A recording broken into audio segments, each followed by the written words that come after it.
కళ సొంత ఇంటి నిర్మాణం. దానికి సంబంధించి మన కూటమి ప్రభుత్వం, మన గౌరవ ముఖ్యమంత్రి శ్రీ నారా చంద్రబాబు నాయుడు గారు, అలాగే మన స్థానిక శాసనసభ్యులు నరేంద్ర కుమార్ గారి సహకారంతో ఈరోజు దాదాపు 138 మందికి PMJY 2.0 కింద ఇళ్ళు మంజూరు పత్రాలు ఈరోజు పంపిణీ చేస్తున్నాం. ఈ సందర్భంగా ముఖ్యమంత్రి గారికి అలాగే మన శాసనసభ్యుల గారికి గట్టిగా కరతాళ ధ్వనులతో మన ధన్యవాదాలు తెలియజేద్దాం. గతంలో 1,80,000 ఉన్న యూనిట్ కాస్ట్ని ఇప్పుడు 2.5 లక్షలు చేసి 4 విడతలుగా మీకు ఇచ్చేదానికి గవర్నమెంట్ చర్యలు తీసుకుంటుంది. కాబట్టి మీరందరూ కూడా ఈ అవకాశాన్ని సద్వినియోగం చేసుకొని వీలైనంత త్వరగా మీ ఇంటి నిర్మాణం పూర్తి చేసుకొని సొంత ఇంటి కళను నెరవేర్చుకునే దిశగా మీరందరూ కూడా సహకరిస్తారని కోరుకుంటూ మరొకసారి మీ అందరికీ కూడా శుభాకాంక్షలు తెలియజేస్తూ సెలవు తీసుకుంటాను. Thank you. రోజు అందరికి కూడా లబ్ధిదారులకి అర్హులైన అందరికి కూడా ఇల్లు మంజూరు చేయడం జరిగింది. అట్లాగే మనం అంతకుముందు 1,80,000 చెప్పినట్టు సార్ చెప్పినట్టు ఇవాళ 2,00,000కి శాంక్షన్ చేసి 1,00,000 కేంద్ర ప్రభుత్వం, ₹1,00,000 మన చంద్రబాబు నాయుడు గారు, మన ధూళిపాల నరేంద్ర కుమార్ గారు శాసనసభ్యులు గారు సహాయంతో మీ అందరికీ ఈ కార్యక్రమాన్ని జరుపుకున్నందుకు మనందరూ సంతోషంగా ఉంది. చాలా సంతోషం. ఈ అవకాశం ఇచ్చిన పెద్దలకు మీ అందరికీ ధన్యవాదాలు. గత 4-5 సంవత్సరాల నుంచి ఈ పథకం కోసం ఎదురు చూస్తున్నాం. కానీ ఎప్పుడైతే ఇది మనకు ఓకే అయిందో అప్పటి నుంచి నేను మన వార్డు రాజేష్ గారు ఫోన్ చేసి ఇట్లా వచ్చిందని చెప్పారు మాకు. ఇట్లా వెంబడి మీరు అప్లై చేసుకున్నాము. తర్వాత శాంక్షన్ అయిన కూడా మెసేజ్ కూడా వచ్చింది మాకు. నేను ఇప్పటి వరకు 1,50,000 అనుకున్నాను నేను అది. కానీ ఈ రోజు 2.5 లక్షలు నాకు చాలా సంతోషంగా ఉంది నాకు ఈ రోజు నుంచి. కాబట్టి మీరు ఇచ్చిన అవకాశాన్ని నేను జాగ్రత్తగా ఉపయోగిస్తాను. సభకు నమస్కారము. మాది 30వ వార్డు అండి. బ్రాహ్మణ బజార్లో ఉంటాము. ముఖ్యమంత్రి చంద్రబాబు నాయుడు గారికి, మన ఎమ్మెల్యే నరేంద్ర కుమార్ గారికి ధన్యవాదాలు. గౌరవ శాసనసభ్యులు నరేంద్ర కుమార్ గారికి, అలాగే జనసేన పార్టీ సమన్వయకర్త మార్కెట్ గారికి, ఇతర పెద్దలకు, ఇక్కడ విచ్చేసిన కూటమి నాయకులకు, కార్యకర్తలకు, అభిమానులకు హృదయపూర్వక ధన్యవాదాలు తెలియజేసుకుంటూ ఈరోజు మనం ఏ కార్యక్రమం అయితే ఏర్పాటు చేస్తున్నామో గత ప్రభుత్వంలో చూసాం. జగనన్న కాలనీలు ఏర్పాటు చేయడమే కానీ, స్థలాలు కానీ కబ్జా చేయడమే కానీ ఇంతవరకు ఎక్కడ ఏ గ్రామంలో కానీ ఒక ఇంట్లో కూడా నివాసం ఉండే సౌకర్యం అయితే ఇప్పటివరకైతే చూడలేదు. అలాగే మన కూటమి ప్రభుత్వంలో ఎంత నిబద్ధతగా ఉండిద్ది అనేది మనం చూస్తున్నాము. ప్రతి ఒక్కరికి, పేద మధ్యతరగతి ప్రతి ఒక్కరికి సొంత ఇంటి కళ అనేది అది ఒక కళగానే మిగిలిపోతుంది. ఈ కళ నెరవేరాలంటే ఇంకా భవిష్యత్తులో కూడా మన కోట ప్రభుత్వం ఇలాగే కలిసి ఉండి ఇంకా ముందుకెళ్ళి పేదలకి అలాగే మధ్యతరగతి ప్రతి ఒక్కరికి మంచి జరగాలని కోరుకుంటూ నాకు ఈ అవకాశం ఇచ్చిన ప్రతి ఒక్కరికి హృదయపూర్వక ధన్యవాదాలు తెలియజేసుకుంటున్నాను. నమస్కారం. ఈ రోజున ఈ కూటమి ప్రభుత్వ లక్ష్యం ఏదైతే ఉన్నదో, గతంలో చంద్రబాబు నాయుడు గారు తెలుగుదేశం పార్టీ ఏర్పాటు చేసిన దగ్గర నుంచి కూడా పేదవాళ్ళుగా ఉండకూడదు, వాళ్ళకి తినడానికి ఉండడానికి ఉండాలి అనేటటువంటి ఆలోచనతో ఆ రోజు నుంచి కూడా చేస్తున్నటువంటి కార్యక్రమాలు మీద దృష్టి తీసుకొస్తా ఉన్నాం. పేదవాడు బాగుపడాలి, చదువుకోవాలి, వాళ్ళ పిల్లలు ఉద్యోగాలు రావాలి అనేటటువంటి తపన, ఆలోచన ఉన్నటువంటి తెలుగుదేశానికి ఇవాళ పవన్ కళ్యాణ్ గారు, నరేంద్ర మోడీ గారు తోడైన తర్వాత ఈ రాష్ట్రంలో చంద్రబాబు గారి ఆలోచనతో లోకేష్ గారి ముందుకు తీసుకెళ్తున్న విధానంతో మీరందరూ భాగస్వాములు అయితే ఇంకా ముందుకు వెళ్తారు. ఒక విషయాన్ని మీరు గమనించాలి. పేదవాడిని పేదవాడిగా పెట్టి వాడి ఆలోచనని దెబ్బతీసే విధంగా వైసీపీ ప్రభుత్వం చేసినటువంటి కార్యక్రమాన్ని ఒకటి గుర్తు చేస్తాను. 100 కోట్లు ఖర్చు పెట్టి 2,300 ఇళ్లని పొన్నూరు పట్టణంలోనే ఏర్పాటు చేస్తే 2,300 మందికి చాలా కొద్ది ఖర్చుతో నీళ్లు, కరెంటు ఏర్పాటు చేస్తే ఇవాళకే ఆ ప్రభుత్వంలో 2,300 మంది పేదవాళ్ళు నివసించేవాళ్ళు, బాగుపడేవాళ్ళు. బాగుపడటం, పేదవాడికి ఇల్లు ఇవ్వటం ఇష్టం లేనటువంటి వైసీపీ ప్రభుత్వం వాటిని అట్లాగే 5 సంవత్సరాలు పెట్టింది. దాని పక్కన పొలాలు కొని ఆ పొలం వాళ్ళు, వాళ్ళ కార్యకర్తలు లబ్ధి పొందేదానికి వాళ్ళకి లక్షలాది రూపాయలు మేలు చేసేదా ఇల్లు కట్టుకొని, మీ పక్క వాళ్ళకి ఇల్లు కట్టించుకొని మీ పిల్లలకు చదువు వచ్చి ఉద్యోగాలు కూడా పొందాలని నరేంద్ర గారి నాయకత్వంలో ఆశిస్తూ మీ అండదండలు ఈ కూటమి ప్రభుత్వానికి, ఈ నాయకత్వానికి ఉండాలని కోరుకుంటూ సెలవు తీసుకుంటున్నాను. జై తెలుగుదేశం. శాసనసభ్యులు శ్రీ ధూళిపాల నరేంద్ర కుమార్ గారికి, జనసేన పార్టీ సమన్వయకర్త శ్రీ వడ్డాన మార్కండేయ గారి హృదయపూర్వక నమస్కారాలు తెలియజేస్తూ ఈ రోజున గత వైసీపీ ప్రభుత్వంలో జగనన్న కాలేజీని పెట్టి జనాలు చూసుకున్నారు. అదేవిధంగా గతంలో టిట్కోయిలు నిర్మిస్తే ఆ టిట్కోయిలను వైసీపీ ప్రభుత్వం బూత్ బంగ్లాలా తయారు చేసి 10ల సంఖ్యలో మీటింగ్లు పెట్టి ప్రజలు దింపారు తప్ప ఎటువంటి లాభం చేకూర్చలేదు. అదేవిధంగా కూటమి ప్రభుత్వం అధికారం రాగానే పేద ప్రజల యొక్క సందడికలు నెరవేర్చడానికి ప్రతి ఒక్క లబ్ధిదారుడికి 2,50,000 రూపాయల లోను మంజూరు చేయడం జరిగింది. కావున రానున్న రోజుల్లో మీరు కూడా కూటమి ప్రభుత్వం అండంగా ఉండాలని కూడా తెలియజేస్తూ ఈ అవకాశం ప్రతి ఒక్కరికి ధన్యవాదాలు తెలియజేస్తున్నాను. మన గౌరవ ఎమ్మెల్యే గారు ఇక్కడ ఏం జరుగుతుంది, ఏం చేస్తున్నారు, ఇల్లు కట్టుకోవడం అనే దానికి ఒక ఇంపార్టెంట్ ఇష్యూ అని, అది మీరందరూ కూడా సాధికారం చేసుకోవడానికి ముందుకొచ్చినట్టుగా కూడా తెలుస్తుంది. అట్లనే సార్ ద్వారా మిగతా రావాల్సిన వాళ్ళకి ఇంకెవరన్నా ఉంటే కూడా గవర్నమెంట్ కూడా 29 లోపల ఇల్లు లేకుండా ఎవరు కూడా అర్హులైంది ఇల్లు లేకుండా ఉన్న వాళ్ళందరికీ ఇల్లు ఇస్తామని చెప్పి అనౌన్స్ చేయడం జరిగింది. గౌరవ ముఖ్యమంత్రి గారు నారా చంద్రబాబు నాయుడు గారు, మీకు కూడా తెలుసు. ఇప్పుడు 138 ఇల్లు ఇవ్వడం జరిగింది. ఈ 138 ఇల్లు కూడా గౌరవ ఎమ్మెల్యే గారి చేతుల మీద ఇప్పుడు శాంక్షన్ లెటర్స్ తీసుకుంటాము. వీటన్నిటికీ కూడా 2.5 లక్షలు యూనిట్ కాస్ట్ మీకు సెంట్రల్ గవర్నమెంట్ 1,00,000, స్టేట్ గవర్నమెంట్ కూడా ₹1,00,000 యాడ్ చేసి 2.5 లక్షలు ఇస్తున్నారు. వీటన్నిటికీ కూడా గతంలో PMA 1.2 కింద ఇంతకుముందు పెట్టినట్లకి మన పొన్నూరులో కూడా అప్పుడు సిమెంట్ స్టీల్ కూడా ఇవ్వడం జరిగింది. అప్పుడు వాటిలో ఇచ్చే వాటిలో కొంతమందికి మా ఇష్టం వచ్చినట్టు తెచ్చుకుంటామండి, సిమెంట్ అంటే గవర్నమెంట్ ఇచ్చింది కొన్ని వాడుకోవాలని మేము కూడా చెప్పడం జరిగింది. ఇప్పుడు అలా కాదు, PMA 2.0 కింద మీకు ప్రతి స్టేజ్కి కూడా మొత్తం మీకు డబ్బులే ఇస్తారు. మీకు కావాల్సిన కంపెనీ సిమెంట్, మీకు కావాల్సిన కంపెనీ స్టీల్ మీరే సొంతగా కూడా తెచ్చుకోవచ్చు. ఆ వెసులుబాటు కూడా ఉంది మీకు. అట్లనే మిగతా అధికారులందరికీ కూడా ఒక ముఖ్యమైన విషయం ఏంటంటే 138 ఇచ్చినట్టు కాకుండా ప్రతి వార్డులో కూడా మనకి హౌస్ హోల్డ్స్ ఇన్ అనేది ఉన్నది. ఆల్రెడీ వాటిల్లో RCC డాబాలు కానీ మనం ప్రీవియస్ స్కీమ్ లో ఇల్లు కట్టినవి కానీ ఉంటాయి. ఇవి మనం బ్యాలెన్స్ హౌస్ హోల్డ్స్ తీసుకొని డోర్ టు డోర్ క్యాంపెయిన్ లాగా పెట్టుకొని ఇంకా ఎలిజిబుల్, ఎందుకంటే మనం మున్సిపాలిటీకి వచ్చి ఇల్లు కావాల్సిన వాళ్ళు అప్లై చేసుకోండి అంటే ఈ సంవత్సరమో లేకపోతే 6 నెలల్లోనో 4 నెలల్లోనో కట్టుకునే వాళ్ళే ముందుకు వస్తారు. నెక్స్ట్ ఇయర్ కట్టుకునే వాళ్ళు మన ఎమ్మెల్యే గారి దగ్గరికి వచ్చే సంవత్సరం అప్పుడు వెళ్ళి అడుగుదామని అనుకుంటారు. అలా కాకుండా ప్రతి ఒక్క ఇంటికి కూడా వెళ్ళి మీకు ఇప్పుడు DPR లో పెడితే మీరు 6 నెలల తర్వాత కట్టుకోండి, పర్లేదు. వన్స్ ఒకసారి శాంక్షన్ వస్తే మనకి ఇల్లు ఎన్ని కావాలంటే ముందు వచ్చేదానికి అవకాశం ఉంటుంది. మన లాస్ట్ మినిట్ లో అడిగితే అప్పుడు వేరే మున్సిపాలిటీస్ ఇల్లు వెళ్ళే అవకాశం ఉంది. కాబట్టి ఇక్కడ ఉన్న ప్రజాప్రతినిధులు అందరూ కూడా మనకి ముందు పూరీళ్ళలో కానీ రేకులలో కానీ పెంకుటిళ్లలో కానీ ఉండి అర్హత కలిగిన వాళ్ళందరికీ కూడా అప్లై చేసుకొని PMA 2.0 కింద మీరు కనుక లిస్టులు కనుక కావాల్సిన సర్టిఫికెట్స్ అన్ని కూడా ఇప్పుడు చెప్పే ఉంటారు మా DE గారు, E గారు. ఆ సర్టిఫికెట్స్ కనుక ఇచ్చేస్తే మేము DPR పంపించేసేసి ఈ 138 కాకుండా ఇంకా 500 ఉన్నాయి, 1000 ఉన్నాయి కూడా. అవన్నీ కూడా పొన్నూరు మున్సిపాలిటీలో గౌరవ ఎమ్మెల్యే గారి ద్వారా చెప్పించి అన్నిటికీ కూడా శాంక్షన్ తెప్పించి ఇక్కడ ఇల్లు లేకుండా అందరికీ ఇల్లు ఇప్పించే బాధ్యత మున్సిపల్ కమిషనర్ గారు, మేము గౌరవ ఎమ్మెల్యే గారు తీసుకుంటామని ఈ రోజు ఈ కార్యక్రమానికి విచ్చేసిన మన జిల్లా గృహ నిర్మాణ శాఖ ప్రాజెక్ట్ డైరెక్టర్ గారు, అలాగే మన మున్సిపల్ కమిషనర్ గారు, జనసేన ఇన్ఛార్జ్ మార్కండేయులు గారు, BJP వెంకట్రావు గారు, వేదిక మీద ఆసీనులైన ఇతర ఎక్స్ కౌన్సిలర్స్, ఇతర పెద్దలకి, ఇక్కడ విచ్చేసిన లబ్ధిదారులందరికీ పేరు పేరున హృదయపూర్వకమైన నమస్కారం. చాలా సంతోషం, ఎందుకంటే ప్రతి ఒక్కరి కళ ఏంటంటే సొంత ఇల్లు నిర్మించుకోవాలని చెప్పి. ఈనాడు ఈ ప్రభుత్వం వచ్చిన తర్వాత మొట్టమొదటిసారిగా పట్టణంలో 138 మందికి తొలి విడతగా ఇల్లు కట్టుకోవడానికి వాళ్ళ అనుమతి పత్రాలు మీకు మంజూరు చేయడం జరుగుతుంది. చాలా సంతోషం.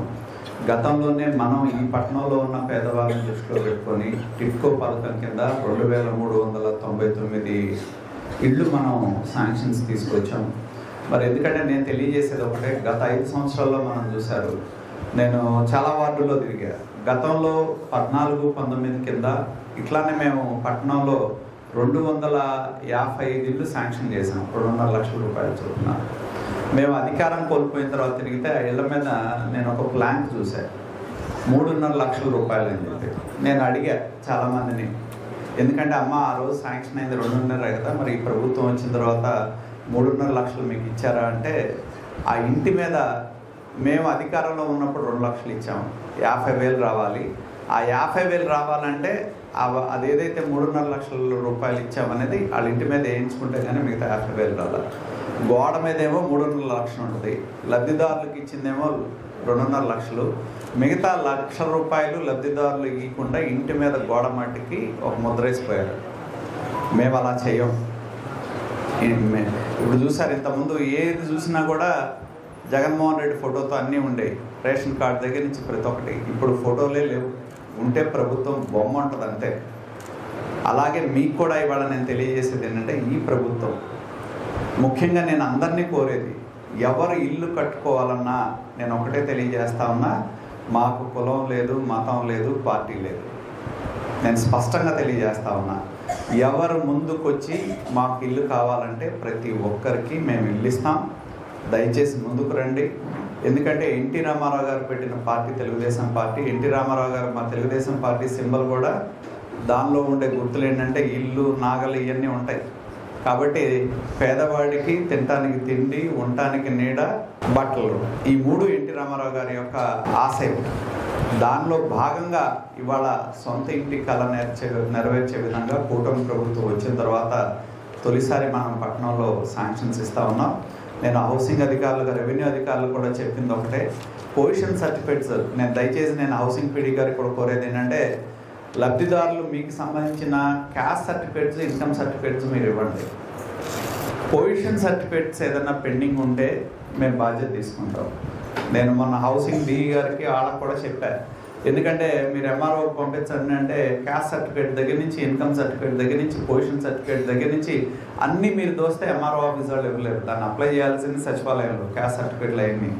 కాబట్టి మీరు కూడా హౌసింగ్ డిపార్ట్మెంట్ మీకు వార్డ్ లెవెల్లో మెషినరీ ఉంది కాబట్టి ఆ క్యాస్ట్ సర్టిఫికేట్స్ అన్నీ అక్కడ ఇన్కమ్ సర్టిఫికేట్లు అప్లై చేయిస్తే, పొజిషన్ సర్టిఫికేట్ ఏదైనా ఉంటే, ఇబ్బంది ఉంటే నేను రెవెన్యూ అధికారులతో మాట్లాడి వెంటనే మీకు ఎవరైనా ఇల్లు పెట్టుకున్న వాళ్ళకి వెంటనే పొజిషన్ సర్టిఫికేట్ వచ్చే విధంగా చేసే బాధ్యత మేము తీసుకుంటామని చెప్పి ఈ వేదిక మీదుగా తెలియజేస్తా ఉన్నా. మేము కోరుకునేది ఒకటే, ఈ పట్టణంలో ఎంతమంది ముందుకు వస్తే అంతమందికి మేము వెళ్ళిస్తాం. దయచేసి ముందుకు రండి, వచ్చి కట్టుకోండి. ఇవాళ ఇందాక చెప్పినట్టు గతంలో అయితే మీకు సిమెంట్ ఇచ్చేవాడు, స్టీల్ ఇచ్చేవాడు. ఇవాళ మీ ఇష్టం, ఎక్కడ ఏ సిమెంట్ కావాలంటే అది కొనుక్కోండి, ఏ స్టీల్ కావాలంటే అది కొనుక్కోండి, మీకు నచ్చినట్టుగా మీ ఇల్లు కట్టుకోండి. స్టేజీలను బట్టి మీకు డబ్బులు ఇస్తారు. డైరెక్ట్గా మధ్యలో దళారులు లేదు. నేను ఇంకోటి తెలియజేస్తా ఉన్నా, ఎవరన్నా మీ దగ్గరికి వచ్చి మేము ఇల్లు ఇప్పిస్తాం, మాకు 5,000 ఇవ్వండి, 10,000 ఇవ్వండి, ఎవరికి ₹1 కూడా మీరు ఇవ్వద్దు. ఎవరైనా ఆ విధంగా అడిగితే ఇక్కడ సంబంధిత అధికారులు, కమిషనర్ గారు అందరూ ఉన్నారు, వాళ్ళకి తెలియజేయండి. వాళ్ళ మీద ఎవరైనా సరే ప్రభుత్వం ఉంది, అధికారం ఉంది, లేకపోతే మేము ఇల్లు ఇప్పిస్తామని ఎవరన్నా వచ్చి డబ్బులు వసూలు కనుక మొదలు పెడితే మీరు తెలియజేస్తే వాళ్ళ మీద చట్టపరమైన చర్యలు తీసుకుంటాం. రెండోది నేను కోరేది ఏంటంటే, గతంలో మనం టిట్కో ఇల్లు ఇచ్చాం దాదాపు, ఎందుకంటే మేము ఎవరి ఇల్లు తీట్లా. కానీ గత ప్రభుత్వం వచ్చిన తర్వాత ఇందాక మనాళ్ళు చెప్పినట్టు రేషన్ కార్డులు తీస్తారు, పెన్షన్లు తీస్తారు. నేను ఈ మున్సిపాలిటీలోనే యుద్ధం చేశాను, 3,000 పెన్షన్లు తీస్తే మళ్ళీ కొన్ని తిరిగి వచ్చి. అదేవిధంగా టిట్కో ఇళ్ళ కింద పేదాళ్ళకి ఇచ్చిన ఇళ్ళు కూడా 219 ఇళ్ళు గతంలో 14-19 కింద వాళ్ళు డబ్బులు కట్టినా కూడా ఇల్లు తీస్తారు.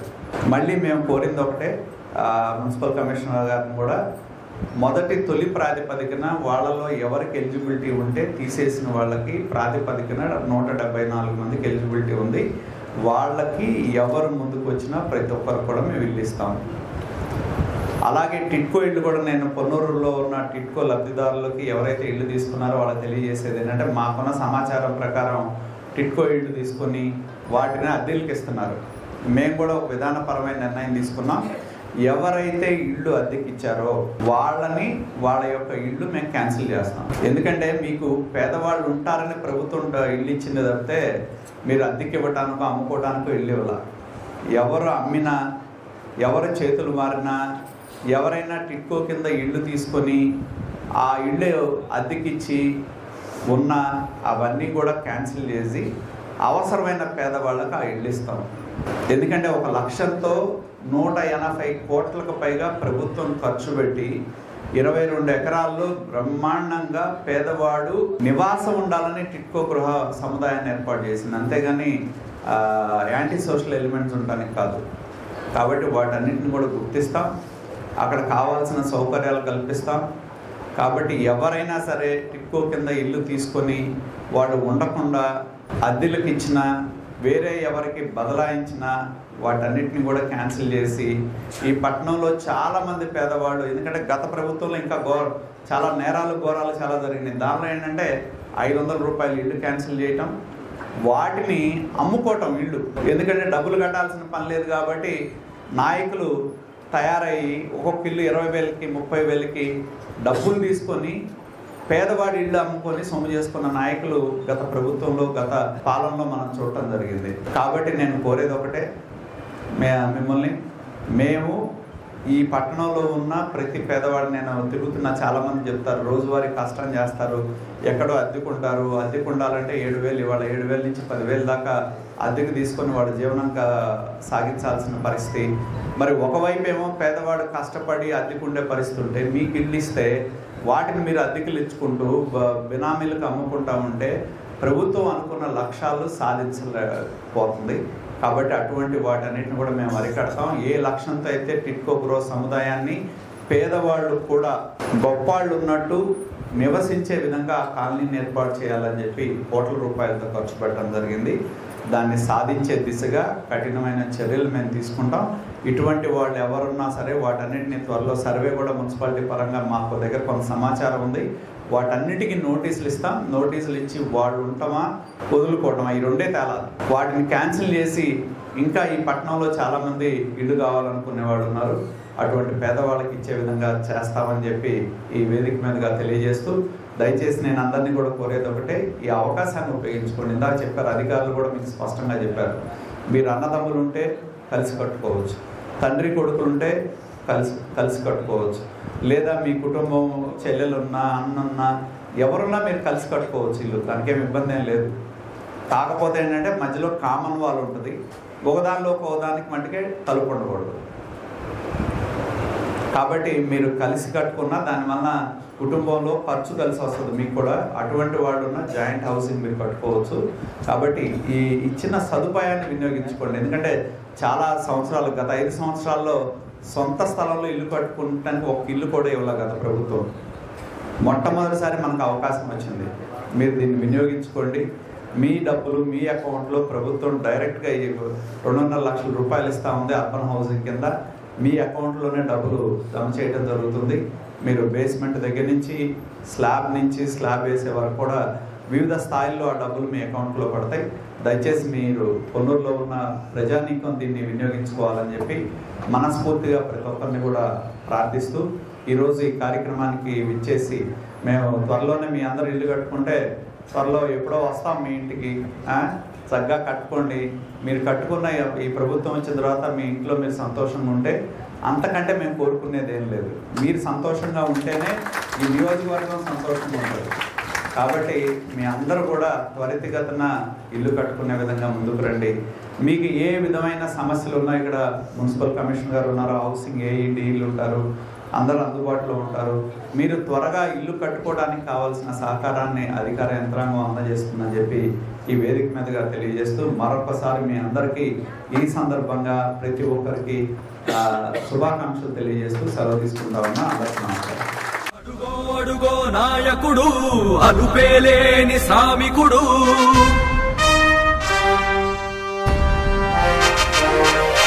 అడుగో నాయకుడు, అలుపేలేని శ్రామికుడు, అందరి మనసులు గెలిచిన వాడు, అందరి కొరకు నిలిచేవాడు. అడుగో నాయకుడు, అలుపేలేని శ్రామికుడు, అందరి మనసులు గెలిచిన వాడు, అందరి కొరకు నిలిచేవాడు.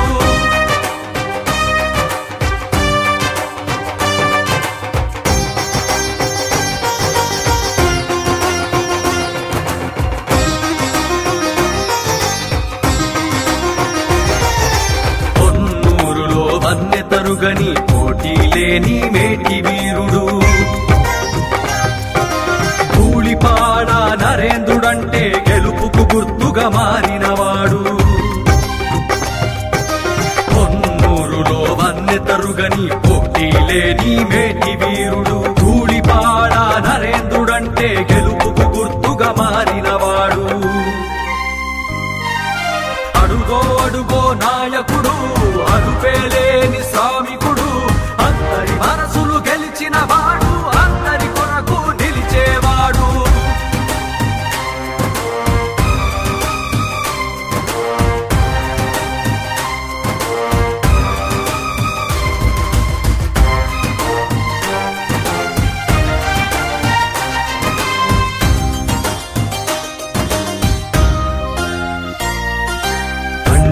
ఆశయం తప్పనివాడు చంద్రుని బాటలో సాగేవాడు తెలుగుదేశపు వీర కిశోరుడు పొన్నూరులో ఒకే ఒక్కడు తండ్రి ఆశయం తప్పనివాడు చంద్రుని బాటలో సాగేవాడు తెలుగుదేశపు వీర కిశోరుడు పొన్నూరులో ఒకే ఒక్కడు అడుగో అడుగో నాయకుడు అరుపేలేని శ్రామికుడు అందరి మనసులు గెలిచిన వాడు అందరి కొరకు నిలిచేవాడు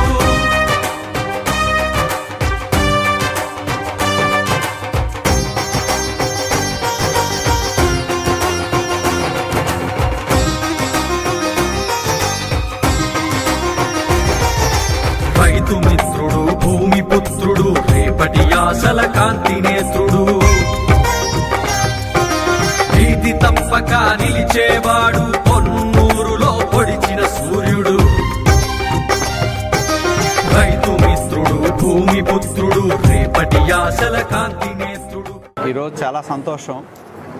కూటమి ప్రభుత్వం అధికారంలోకి వచ్చిన తర్వాత మొట్టమొదటిసారి ఈ పట్టణంలో 138 మంది లబ్ధిదారులకి కేంద్ర ప్రభుత్వం యొక్క ₹1,50,000 రాష్ట్ర ప్రభుత్వం యొక్క ₹1,00,000 కలిపి 2.5 లక్షల రూపాయలతో ఎవరైతే సొంత స్థలం ఉందో వాళ్ళు వారి యొక్క స్థలంలో ఇల్లు కట్టుకోవడానికి ఈరోజు అనుమతి పత్రాలు మేము మంజూరు చేయడం జరిగింది. మేము ఒకటే విజ్ఞప్తి చేసేది, ఈ పట్టణంలో ఎంతమంది ముందుకు వస్తే ప్రతి ఒక్కరికి కూడా ఇల్లు ఇవ్వడానికి మేము సిద్ధం. కాబట్టి దయచేసి ఎన్టీ రామారావు గారి యొక్క స్ఫూర్తి ఒకటే, ప్రతి వాడికి తినడానికి తిండి ఉండాలి, కూడు గుడ్డ నీడ, ఈ 3 ఎన్టీ రామారావు గారి యొక్క ఆశయం.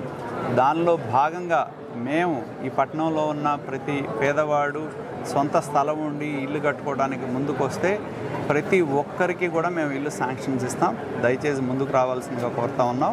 ఈరోజు గతం కంటే కూడా గత 5 సంవత్సరాల కాలంలో ఈ పట్టణంలో ఒక ఇల్లు ఇవ్వాల, కానీ ఇళ్ల మీద మట్టికి మేము ఇచ్చిన ఇళ్ల మీద పెండింగ్ బిల్లులు ఉంటే ఆ డబ్బులు రిలీజ్ చేసి 2.5 లక్షల రూపాయలకి 3.5 లక్షల రూపాయలు వేసుకొని ముద్రలేసిన నేపథ్యం మనం చూడటం జరిగింది. ఇవాళ అలా కాకుండా ప్రతి పేదవాడికి ఇల్లు కట్టుకోవడానికి ముందుకు వచ్చిన వాళ్ళకి డైరెక్ట్గా ఇవాళ సిమెంట్ స్టీల్ ఇవ్వటం కాకుండా వాళ్ళ ఇష్ట ప్రకారం ఏ సిమెంట్ అయినా కొనవచ్చు, ఏ స్టీల్ అయినా కొనవచ్చు. ప్రతి ఒక్క పేదవాడి అకౌంట్లో డైరెక్ట్గా వివిధ స్థాయిల్లో 2.5 లక్షల రూపాయలు డబ్బులు వేసే విధంగా ఇవాళ ముందుకెళ్తా ఉన్నాం. కాబట్టి ప్రతి ఒక్కరిని వినియోగించుకోవాలని కోరుతా ఉన్నాం. అలాగే టిట్కో ఇళ్లలో కూడా మరి గతంలో ప్రభుత్వం వచ్చిన తర్వాత అన్నీ తీసేశారు, పెన్షన్లు తీశారు, రేషన్ కార్డులు తీశారు. దానిలో భాగంగా 2,399 టిట్కో ఇళ్ళు ఇస్తే 219 మంది లబ్ధిదారులు, దానిలో డబ్బులు కట్టిన వాళ్ళు కూడా ఉన్నారు, వాళ్ళ ఇల్లు క్యాన్సిల్ చేయడం జరిగింది. మేము వచ్చిన తర్వాత ఈ అధికారంలోకి వచ్చిన తర్వాత వాటిని మేము మళ్ళీ రీఎంక్వైరీ చేస్తే 174 మందికి ఎలిజిబిలిటీ ఉందని తేలటం జరిగింది. దానిలో భాగంగా మేము ఆ 174 మందికి కూడా ఉన్న వేకెన్సీస్లో యుద్ధ ప్రాతిపదికన వాళ్ళకి ఇళ్ళు ఇచ్చే విధంగా మేము వాళ్ళకి ఇవ్వటం జరుగుతుంది. అదేవిధంగా మా పరిశీలనలో ఏంటంటే కొంతమంది టిట్కోలో ఇళ్ళు తీసుకొని గతంలో కొంతమంది వైకాపాలో ఉన్న నాయకులు 500 రూపాయల ఇళ్ళు పేదవాళ్ళకి క్యాన్సిల్ చేసి ఒక్కొక్క ఇల్లు 20,000 నుంచి 30,000 రూపాయల చొప్పున డబ్బులు వసూలు చేసి కొంతమందికి గత ప్రభుత్వంలో ఇళ్ళు ఇవ్వడం జరిగింది. ఇవాళ 100 మందికి పైగా టిట్కో ఇళ్ల లబ్ధిదారులు ఆ ఇళ్లలో ఉండకుండా వాటిని అద్దెకిచ్చారు. దానిలో యాంటీ సోషల్ ఎలిమెంట్స్, రౌడీ షీటర్లు ఉంటున్నారు, రకరకాలైన అసాంఘిక కార్యక్రమాలు జరుగుతూ ఉన్నాయి. అటువంటి వాటన్నిటిని కూడా ఎవరైతే ఉండకుండా ఇళ్ళు అద్దెకిచ్చారో వాళ్ళందరినీ కూడా మేము గుర్తించడం జరుగుతుంది. వాళ్ళకి నోటీసులు ఇస్తాం. వాళ్ళు గనక అక్కడ ఉండకపోతే ఆ ఇళ్ళు క్యాన్సిల్ చేసి ఎవరికైతే పేదవారు ఇల్లు లేని వారు ఎవరైతే ఉన్నారో వాళ్ళకి ఇల్లు ఇచ్చే విధంగా మేము నిర్ణయం తీసుకోవడం జరుగుతుందని చెప్పి కూడా నేను తెలియజేస్తా ఉన్నా. గత ప్రభుత్వం 185 కోట్ల రూపాయలతో టిట్కో ఇళ్ళు గొప్పవాళ్ళు ఎలా ఉంటారో ఆ విధంగా పేదవాళ్ళు కూడా ఉండాలి అని చెప్పి ఒక ఆలోచనతో మరి ఆనాడు నిర్ణయం తీసుకొని ఆ ఇళ్ల నిర్మాణాన్ని మేము చేసాం. వాటికి లక్ష్యాలకు విరుద్ధంగా కొంతమంది ఉన్నారు కాబట్టి మేము పేదవాళ్ళ కోసం కేటాయించిన ఇళ్ళు పేదవారు వినియోగించుకునే విధంగా ఎవరన్నా బినామీలు ఉన్నా వాటిని తొలగించి అక్కడ కావాల్సిన మిగతా మౌలిక సదుపాయాలు కూడా మేము టిట్కో అధికారులకు కూడా చెప్పడం జరిగింది. ఇంకా మిగతా అక్కడ కావాల్సిన ఇన్ఫ్రాస్ట్రక్చర్ ఏంటనేది, మురుగునీరు బయటికి పోవడానికి లేదని చెప్పారు, వాటన్నిటికి కావాల్సిన ఎస్టిమేట్స్ కూడా వేయిస్తున్నాం. కావాల్సిన సౌకర్యాలు కల్పించి బ్రహ్మాండంగా పేదవారు సంతోషంగా ఆ ప్రాంతంలో ఉండే విధంగా సౌకర్యాలు కల్పిస్తామని చెప్పి తెలియజేస్తా ఉన్నా. ఈ పట్టణంలో ప్రతి పేదవాడి ఇంటి కళ నిజం చేసే విధంగా మేము పనిచేస్తాం. సార్, ఈ నియోజకవర్గంలో అభివృద్ధి జరగట్లేదని ప్రతిపక్షాలు ఆరోపిస్తాను సార్. కళ్ళుండి చూడలేని వాళ్ళని అంటారు, కబోది అంటారు. కబోది పక్షులు జరగటం లేదంటే మేమేం చెప్తాం దానికి? ఎందుకంటే ఏదో రకంగా వాళ్ళు నమ్ముకుంది ఒకటే, ప్రజలు నమ్ముకోవట్లా. అభూత కల్పనలు చేయటం, ఆరోపణలు చేయటమే లక్ష్యంగా మాట్లాడుతున్నారు. ఇవాళ మేము రోడ్లు ప్రారంభోత్సవాలు చేసాం, టిట్కో ఇళ్ళు ఇచ్చాం. కళ్ళ ముందు కనపడే అభివృద్ధి ఇది. కాబట్టి కళ్ళ ముందు కనపడుతున్న అభివృద్ధిని కూడా వాళ్ళు చూడలేకపోతున్నారు అనేది స్పష్టంగా ఉంది. కాబట్టి మేము పేదవాళ్ళు ఎవరైతే ఉన్నారో వాళ్ళ కోసం మేము ఎన్నికల సందర్భంగా మేము చాలా హామీలు ఇచ్చాం ప్రజలకి. ఆ హామీలు అమలు చేసే విధంగా మేము నిరంతరం పనిచేస్తాం. ఆ లక్ష్యాలను సాధించే దిశగా మేము పనిచేస్తాం. కేవలం రాజకీయపరమైన మనుగడ కోసమే వాళ్ళు చేస్తున్నారు విమర్శలు, అంతకంటే ఏం లేదు. మొన్న ఏం చెప్తున్నారు? మెడికల్ కాలేజీలు మొదలుపెట్టింది 5 సంవత్సరాలు పాలించమని జగన్మోహన్ రెడ్డికి అధికారం ఇచ్చారు. 17 కాలేజీలు నేను కట్టగలనా లేదా అని ఆయనకు ఉండాలి. 17 కాలేజీలకి 8,500 కోట్ల రూపాయల శాంక్షన్స్ ఇచ్చి పునాదులు వేస్తే సరిపోయిందా మెడికల్ కాలేజీలకి? కేవలం ఎన్నికలు వస్తున్నాయి కాబట్టి హడావుడిగా పిడుగురాళ్ళు లాంటి చోట్ల పూర్తి కాకపోయినా ఇంకా అసంపూర్తిగా ఉన్న ఒక బిల్డింగ్ పూర్తి చేసి స్టార్ట్ చేసి మెడికల్ కాలేజీలు ప్రారంభించామంటే ఎట్లా? మరి జగన్మోహన్ రెడ్డి ఉన్నప్పుడే కదా మెడికల్ కాలేజీలో మెరిట్ కోటా తీసేసి మేనేజ్మెంటల్ సీట్లు తెచ్చింది ఎవరు? అమ్మకానికి సీట్లు తెచ్చింది ఎవరు? జగన్మోహన్ రెడ్డే కదా. ఇవాళ ఏదో మెడికల్ కాలేజీలు పబ్లిక్ ప్రైవేట్ పార్ట్నర్షిప్ ఇస్తే దానిలో ఏదో పేదవాళ్ళకి నష్టం జరుగుద్దనే మాట్లాడే వైకాపా శ్రేణులు ఇవాళ ఆ ప్రభుత్వ మెడికల్ కాలేజీల్లో అమ్మకానికి మెడికల్ సీట్లు పెట్టింది వాళ్ళే కదా. మేనేజ్మెంటల్ సీట్లు తెచ్చి దానికి ఒక ధర నిర్ణయించి ఆ ధరకు సీట్ల మేర కదా గతంలో ఆయన చివరి సంవత్సరం పాలనలో ఉన్నప్పుడు. మరి ఇవాళ ప్రభుత్వం, ఎందుకంటే ఆర్థిక పరిస్థితి తెలుసు, 8,700-500 కోట్ల రూపాయలతో టెండర్లు పిలిచిని 5 ఏళ్ళైనా పూర్తి కాల. ఇవాళ ఇది 15,000 కోట్లు అవుతాయి పూర్తి చేయాలంటే. ప్రభుత్వం రాష్ట్ర ఆర్థిక పరిస్థితి బాగా పబ్లిక్ ప్రైవేట్ పార్ట్నర్షిప్లో తీసుకొచ్చి ఏదైతే పేదవాళ్ళకి ఇవాళ ఎన్ఆర్ఐ కావచ్చు, మన దగ్గర ఉన్న ఏ కాలేజీ అయినా, కాటూరి కావచ్చు, దానిలో పేదవాళ్ళకి అడ్మిషన్స్ జరగట్లేదా? కన్వీనర్ కోటా లేదా? దానిలో పేదవాళ్ళకి అడ్మిషన్స్ రావట్లేదా? వస్తున్నాయి కదా. కాబట్టి ఇది పబ్లిక్ ప్రైవేట్ పార్ట్నర్షిప్తో తీసుకురావాలని రాష్ట్ర ఆర్థిక పరిస్థితి లేదు కాబట్టి ప్రభుత్వము ప్రైవేటు భాగస్వామ్యంతో ఆ కాలేజీలు నడపాలనేది ప్రభుత్వం యొక్క ఆలోచన. దానిలో తప్పే ఉంది. తెచ్చి మరిన్ని మెడికల్ సీట్లు అందుబాటులోకి తెస్తే ఎక్కువ మంది పేదవాళ్ళకి డాక్టర్లు అవుతారు. అది జగన్మోహన్ రెడ్డికి ఇష్టం లేదు. ఈ ప్రభుత్వంలో ఆ కాలేజీలన్నీ ప్రభుత్వ పబ్లిక్ ప్రైవేట్ పార్ట్నర్షిప్తో పూర్తయి ఒక 2,000 సీట్లు వస్తాయి. దానిలో కనీసం 1000 సీట్లు పేదవాళ్ళకి వస్తాయి. అది ఆయనకి ఇష్టం లేదు. పేదవాడికి మంచి జరగటమే వాళ్ళకి ఇష్టం లేదు, వైకాపా పార్టీకి కానీ జగన్మోహన్ రెడ్డి గారు కానీ. దానికోసం అడుగడుగున అడ్డం పడతా ఉంటాడు. కాబట్టి అదే జాతి పక్షులు కాబట్టి వీళ్ళు కూడా ఇక్కడ ఇది చేస్తూ ఉన్నారు. కాబట్టి ఏది దొరికితే అది, ఏ చిన్న ఇది దొరికినా దాన్ని 70 mm వాళ్ళకు పేపర్ ఛానల్ ఉంది కాబట్టి వేయటం. కాబట్టి దాని మీద ఏదైతే నిజాలు అనేవి కొన్ని అంశాల మీద బయటకు వస్తాయి. మేము కొన్ని అంశాల మీద ఇప్పటికే వాళ్ళకి లీగల్ నోటీసులు ఇచ్చాం. ఖచ్చితంగా మా పోరాటం అనేది ఆనాడు పోరాటం, ఈనాడు కూడా సంబంధం లేని వార్తలేసి ప్రతిష్ట దెబ్బతీయాలని చూస్తే మేము నిరంతరం కూడా వాటి మీద చట్టపరమైన చర్యలు తీసుకుంటాం.